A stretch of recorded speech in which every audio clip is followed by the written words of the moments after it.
So this is another quick video just talking a little bit more about how cortisol can impact our sex hormone production. And while I'm focusing more on females in this video, just because it's a bit more intricate, certainly the hormones that I'm talking about, FSH and LH, are also relevant to males, and certainly they are also impactful for the production of things like testosterone and a male's ability to produce healthy sperm.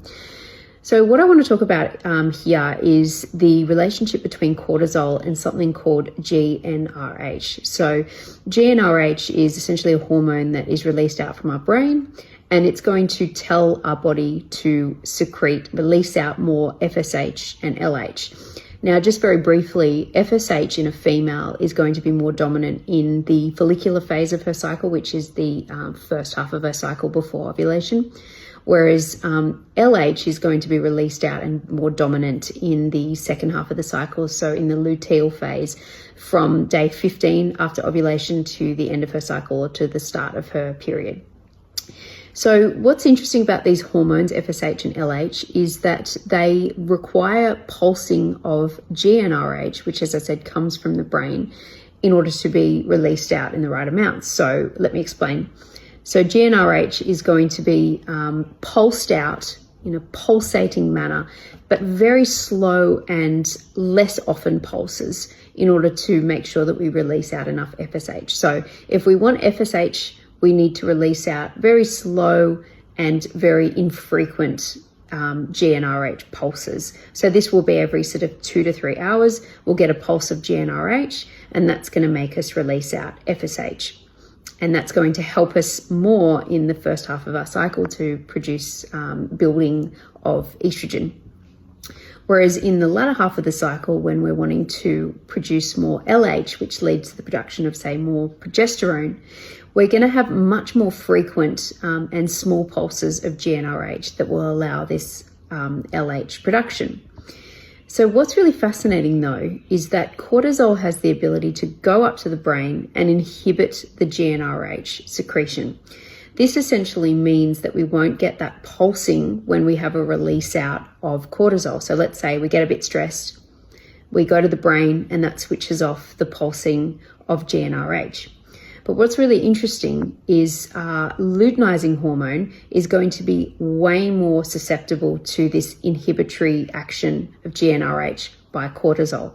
The reason for that is, remember how I said that the GnRH pulses for FSH are much slower and much less frequent. So let's say that you get something stresses you out.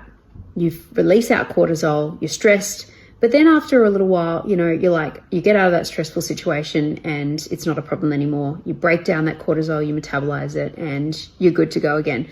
By the time you have that next release of GnRH, you might be sweet. So that GnRH is able to be released out, you release more FSH, and you're good to go. Whereas, let's say you're trying to release out a lot of GnRH pulses because you're in the luteal phase, and you're trying to release out luteinizing hormone. Because these GnRH pulses are much more frequent, when you get stressed out, you are essentially going to affect this LH secretion way more because you've got these pulses all the time.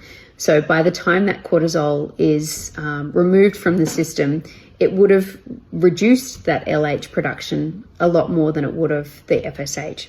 And this is why, for example, a female is more able to cope with stresses in the first half of her cycle, or our cycle, rather than the latter half of the cycle.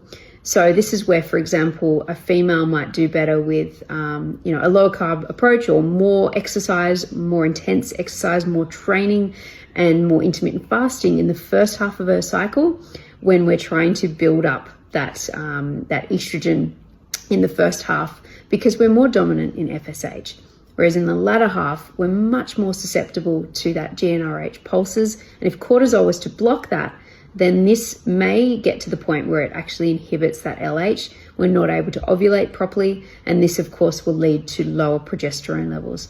So this is where, for example, around ovulation and after ovulation, a female might want to slow down on things like fasting and intense exercise for a bit of time in order to make sure that she's able to release out enough luteinizing hormone, leading to the release of an egg, ovulation, and therefore the production of progesterone down the line. you have any questions, please let me know. But certainly this hormonal topic is something that absolutely fascinates me.